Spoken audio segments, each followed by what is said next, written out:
ये राष्ट्र सदाओं सोर चलता है जिस ओर जवानी चलती है। सर्वप्रथम भारत की धरती पर जन्मे संतों महापुरुषों को नमन करते हुए तत्पश्चात किसान आंदोलन में शहीद मेरे किसान पुत्रों को नमन करते हुए और मंच पर आसीन मेरे बुजुर्ग, मेरे हम उम्र साथी, सामने मेरी माता और बहनों, सभी को क्रांतिकारी जय भीम इंकलाब।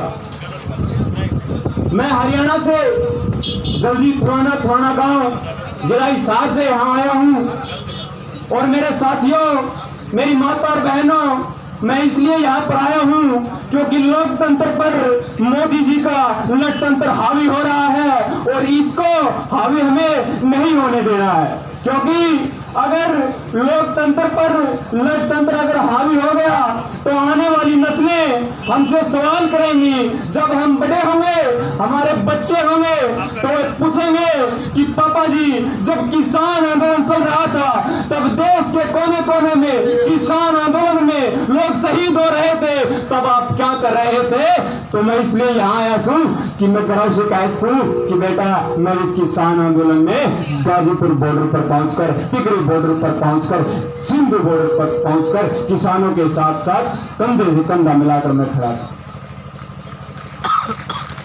साथियों, मेरी माता और बहनों, आजादी के बाद से किसानों की, मजदूरों की लड़ाई तमाम हमारे महापुरुषों ने लड़े। जब साइमन कमीशन, एक अंग्रेज साइमन की अगुवाई में भारत में आया तो उसका भारत में स्वागत करने वाले बाबा साहब डॉक्टर भीमराव अम्बेडकर, चौधरी छोटूराम और यूपी से मौर्य जी, 3 लोग ऐसे थे जिन्होंने साइमन कमीशन का भारत में स्वागत किया था। मेरी माता और बहनों, मेरे बुजुर्गों, मेरे दोस्तों, भारत में साइमन कमीशन ये देखने आया था कि किसानों की, मजदूरों की भारत की धरती पर हालत कैसी है। और आज के दौर सत्ता में जो लोग बैठे हुए आरएसएस के लोगों ने साइमन कमीशन का विरोध इसलिए किया क्योंकि वो उस जमाने में भी और आज के दौर में भी किसान को फटे कुर्ते और फटी धोती में देखना चाहते हैं। यही लड़ाई ज्योतिबा राव फुले ने 1948 में लड़ी थी, किसानों की, मजदूरों की। ये जो मेरे पास किताब है, किसान का कोड़ा, ज्योतिबा राव फुले ने लिखी है। इसमें ज्योतिबा राव फुले ने लिखा है कि जो सत्ता में जो लोग बैठे हैं वो आपके नौकर हैं, असली मालिक आप हो, और अगर नौकर मालिक की बात ना माने तो उसको कोड़े से मारना। मेरी माता और बहनों, मेरे नौजवानों, आगे ज्योतिबा राव फुले ने लिखा है, यह मेरे भले किसान, अगर नौकर के साथ साथ आपका हम उम्र किसान मजदूर अगर आपकी बात ना माने, आपके साथ ना खड़ा हो, तो उसको कोड़े से मारना, ताकि वो, उसको बुद्धि आ जाए, उसको सिद्धि आ जाए और इस एकता की लड़ाई में वो आपका साथ दे। एक नैरेटिव चलाया जाता है सरकार के द्वारा, हमारे आंदोलन को बदनाम किया जाता है। मैं बताना चाहूंगा मेरे बुजुर्ग, मेरी माता और बहनों, भारत की धरती पर जाट आंदोलन हुआ, गुज्जर आंदोलन हुआ, यादव आंदोलन हुआ, दलित आंदोलन हुआ, लेकिन जो सत्ता में लोग बैठे हुए हैं उन्होंने किसी आंदोलन को, किसी आंदोलनकारियों को देशद्रोही नहीं कहा। क्यों नहीं कहा? इस नैरेटिव को हमें समझना होगा, क्योंकि जब हम दलित होकर लड़ते हैं इनको कोई फर्क नहीं पड़ता, जब हम जाट होकर लड़ते हैं इनको कोई फर्क नहीं पड़ता, जब हम गुज्जर होकर, यादव होकर, खटीक होकर लड़ते हैं इनको कोई फर्क नहीं पड़ता, लेकिन जब हम सब एक होकर लड़ते हैं तो इनकी चूल्हे गिर जाती हैं। ये डरते हैं हमारी एकता से, ये डरते हैं हमारी एकता की आवाज से, ये डरते हैं बंधुता से, और इस बंधुता को, एकता को, अखंडता को हमने कायम रखना है। तमाम महापुरुषों ने बलिदान दे करके हमें आजादी दी है, उस आजादी को कायम रखना है। बात खाने पीने, काले कानूनों की नहीं है, जमीनी सतह पर पिछले आजादी के बाद से लंबे अरसे से जो हालात चल रहे हैं वो मानव विरोधी हालात चल रहे हैं। कोई भी आंदोलन हो उसको बदनाम किया जाता है। मानव साहब काशीराम ने कहा था कि जब संसद हावी हो जाए तो लोगों से ऐसी ललकार देना कि जो तानाशाही लोग वहां पर बैठे हैं उनकी चूल्हे गिर जाए। और मैं देखता हूँ कि नौजवान साथी, मेरी माता और बहनें इस आंदोलन में बड़ी भागीदारी से डटी हुई हैं। ये हम आने वाले भविष्य के लिए, आने वाली नस्लों के लिए सुनहरे फल के लिए लड़ाई है और इस लड़ाई को हमें धारदार बनाना है।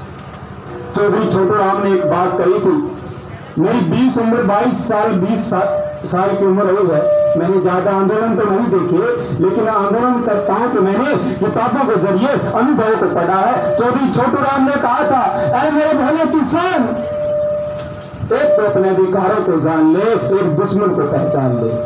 लेकिन मेरी माता और बहनों, मेरे बुजुर्ग, मेरे नौजवान साथियों, आज तक न तो हम अधिकारों को जान सके हैं और न दुश्मन को पहचान सके हैं। हमें 5 साल में जज बनने का मौका मिलता है, लेकिन जब हम जज बनते हैं सही फैसला नहीं कर पाते और 8वें साल लोग संसद में पहुंच जाते हैं और 5 साल के लिए मेरी माता और बहन, मेरे बुजुर्ग, मेरे नौजवान साथियों से मैं कहना चाहूंगा कि आने वाले समय में जब आपको 5 साल बाद जज बनने का मौका मिले, तब आप चुनाव के समय में सही फैसला करना। आप जात मत देखना, आप धर्म मत देखना, आप शिक्षा देखना, आप चिकित्सा देखना, आप रोजगार देखना। हमें कुछ नहीं चाहिए, शिक्षा चिकित्सा की जो बात करेगा वही संसद में होगा। इन 8वें साल लोगों को हमने वहां से उखाड़ के बाहर फेंकना होगा, वरना आज किसान, कल दलित, परसों जाट, ये नैरेटिव चलता रहेगा और ये लड़ाई जो है कभी थमने वाली नहीं है। इस लड़ाई को अगर हमें रोकना है, इस तानाशाही को रोकना है, तो संसद में हमें पढ़े लिखे लोगों को भेजना होगा और हमारे बीच से लोगों को भेजना होगा। सारी लड़ाई सत्ता की, सत्ता जिसके हाथ में होती है उसका कोई शोषण नहीं करता। बाबा साहब डॉक्टर भीमराव अम्बेडकर ने कहा था कि कृषि का कभी भी औद्योगिकरण मत करना, राष्ट्रीयकरण करना। मेरे नौजवान साथियों, मेरी माता और बहनों, औद्योगिकरण और राष्ट्रीयकरण में बड़ा अंतर है। ये जो लोग आज सत्ता में बैठे हुए आरएसएस और भाजपा के लोग ये औद्योगिकरण करना चाहते हैं, लेकिन मेरा भोला किसान मजदूर राष्ट्रीय बन जाता है। मैं ज्यादा बात न कहते इस मंच का बड़ा आभारी रहूंगा कि इस नाचीज को बोलने का मौका दिया और तमाम जो सामने मेरी माता और बहनी, मेरे बुजुर्ग, मेरे हम उम्र साथी बैठे, उनका तहे दिल से शुक्रिया करना चाहूंगा कि इस नाचीज को इतनी देर तक सुना। और इन्हीं पंक्तियों के साथ मैं अपनी बात को यही खत्म करूंगा। वो हिम्मत वाले नहीं होंगे जड़े बैके सिकवा करण मुकदरा दा और उगण वाले ता उग जाते हैं पहाड़ के सीना पत्थर दा। जय किसान, जय किसान।